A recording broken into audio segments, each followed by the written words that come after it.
Member for St. John's South. Thank you, Mr. Speaker.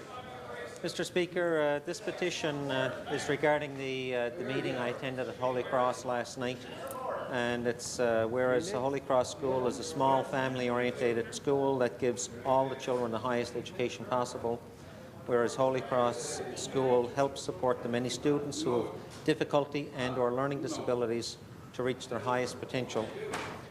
Whereas the school has a friendly atmosphere for children and parents, the staff knowing all of the children and parents by name, whereas the teachers at Holy Cross bring the extra supports that would not be present in a larger school or larger classroom.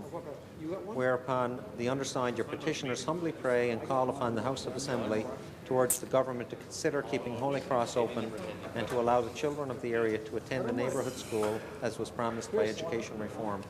Mr. Speaker, I presented a similar petition yesterday, and the reality here, Mr. Speaker, is government had announced all-day kindergarten in this year's budget.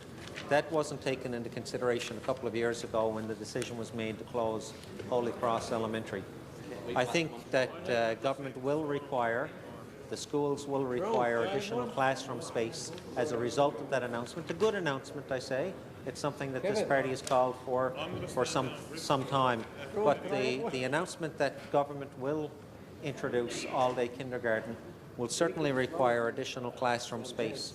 And I ask government, I ask the school board and the trustees of the school board to reconsider the closure of Holy Cross Elementary, taking into account the fact that we now need additional classroom space as a result of all-day kindergarten, taking into consideration the fact that parents and students were promised a neighbourhood school under education reform, and the fact that Holy Cross School is a smaller school, and I'm familiar with the smaller schools, Mr. Speaker, having a couple of them in my district, and I can say that it is a much stronger community feeling within a smaller school than it is in a larger super school, that the students, I believe, receive a better one-on-one experience with the teachers, and that the students, Mr. Speaker, have a better opportunity to receive help from teachers if they require it than they would in a larger super school. So I do ask government to reconsider the decision to close Holy Cross Elementary.